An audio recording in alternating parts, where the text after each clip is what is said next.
Hi అండి, నమస్తే. Welcome backs to my channel Saketha's kitchen. ఈరోజు నేను మీకు రేకుల తొక్కు ఎలా చేయాలో చూపిస్తాను, రండి. ఆవాలు తీసుకుంటున్నానండి.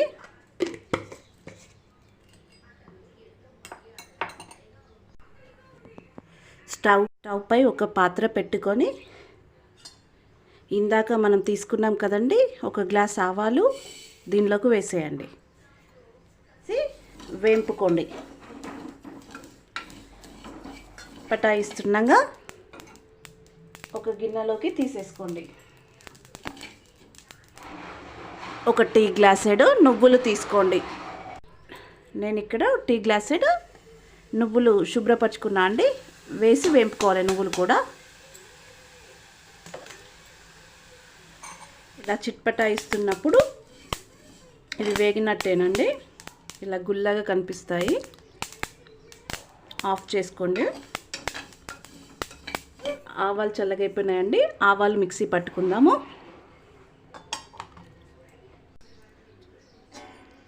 ఆవాలు మిక్సీ పట్టుకొని పౌడర్ చేశానండి. ఇప్పుడు దీనిలోకి వేస్తున్నాను.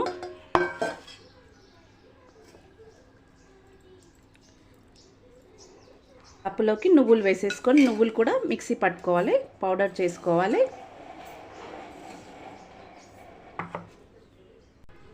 నువ్వులు కూడా ఇలా పౌడర్ చేసుకొని నువ్వులను కూడా దీనిలోకి వేసేసుకోండి. ఇప్పుడు ఒక గ్లాస్ కొత్త కారం తీసుకోండి.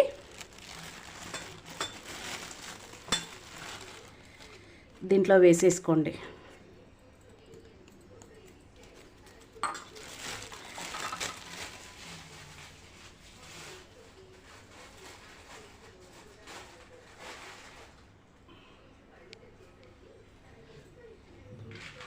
ఇది పక్కన పెట్టేసుకుందాం.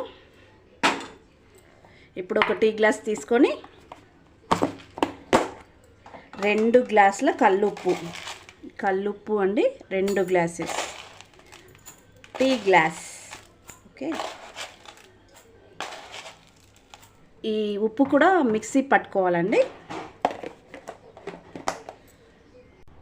ఉప్పు పట్టుకున్నాం కదండి, ఉప్పును కూడా దీనిలోకి వేసేసేయాలి.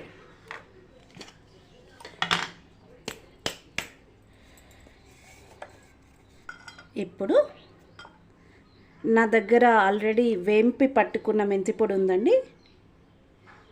సో నేను ఇక్కడ 1 టేబుల్ స్పూన్ మెంతి పిండి 1 టేబుల్ స్పూన్ మెంతి పిండి తీసుకుంటున్నాను. చిన్న స్పూన్ కాబట్టి నేను 2 స్పూన్స్ 1 టేబుల్ స్పూన్ అవుతుంది. వేసుకొని వీటన్నిటిని మంచిగా కలుపుకోవాలి. ఈ ఉప్పు, కారం, మెంతి పొడి, ఆవ పొడి మంచిగా మిక్స్ కావాలి. నువ్వుల పొడి ఇవన్నీ మంచిగా మిక్స్ అయ్యి ఇలా ఉండాలి. మనం ఇందాక టీ గ్లాస్తో కొలుచుకున్నాం కదండి, అదే గ్లాస్తో 2 గ్లాసెస్ 2 గ్లాసుల పల్లి నూనె కానీ నువ్వుల నూనె కానీ వేడి చేసుకోవాలి పోపుకి. 1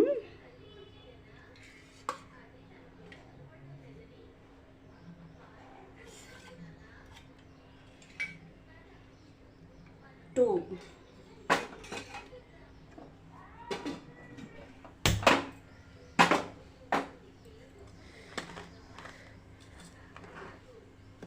ఆ నూనె వేడెక్కేలోపు ఈ కారం ఈ మిశ్రమాన్ని మంచి కలుపుకోండి, ముద్దలు లేకుండా.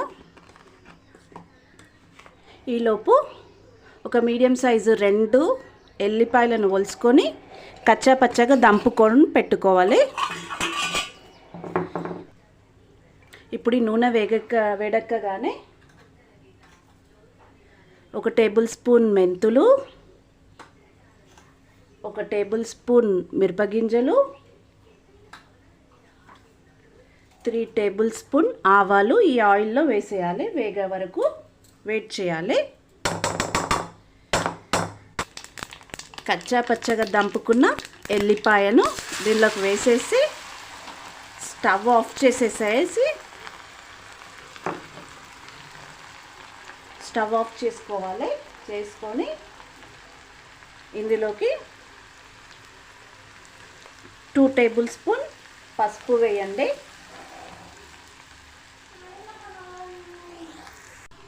ఈ పోపు ఆయిల్ కంప్లీట్గా చల్లయ్యేంత వరకు వెయిట్ చేద్దాం. తర్వాత ఏం చేయాలో చూపిస్తాను. ఒక 2 మీడియం సైజ్ ఎల్లిగడ్డలను ఒలుచుకొని ఎల్లిపాయలని దీంట్లో వేసేసుకోవాలి. వేసుకున్నాక ఆయిల్ చల్లగైందండి. ఈ ఆయిల్ని గోరువెచ్చగా ఉన్నప్పుడే ఈ కారంలోకి పోసేసేయాలి.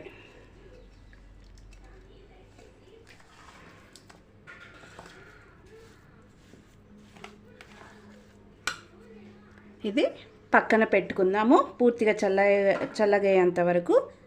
పూర్తిగా చల్లగయ్యేంత లోపు మనము మామిడికాయలను తీసుకొని ముక్కలను తరుక్కుందాము. ఎలా తరుక్కోవాలో చూపిస్తాను. ముందుగా మామిడికాయ తీసుకొని మామిడికాయ యొక్క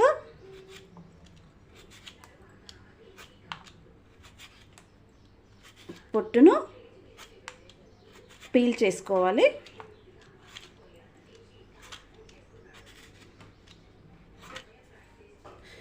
ఒక పొడి గిన్నె తీసుకొని ఈ మామిడికాయని తరుక్కోవాలి సన్నని రేకుల్లాగా. ఇలా ఘాట్స్ పెట్టుకోవాలి నేను చూపిస్తున్న విధంగా.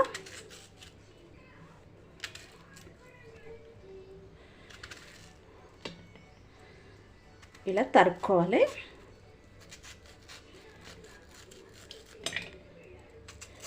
ఇలా సన్నగా తరుక్కోవాలి. మీకు ఒకవేళ మామిడికాయలు పెద్దవి అనుకోండి, ఈ పొడవు చాలా ఎక్కువ ఉంది అనిపిస్తే ఇలా మధ్యలోకి కట్ చేసేసుకోండి. కట్ చేసుకుంటే బాగుంటుంది. అలాగే నేను చూపిస్తున్న విధంగా ఇలా ఘాట్లు పెట్టుకోవాలి. సన్నగా ఘాట్లు పెట్టుకొని కట్ చేసుకోవడం ఇలాగా.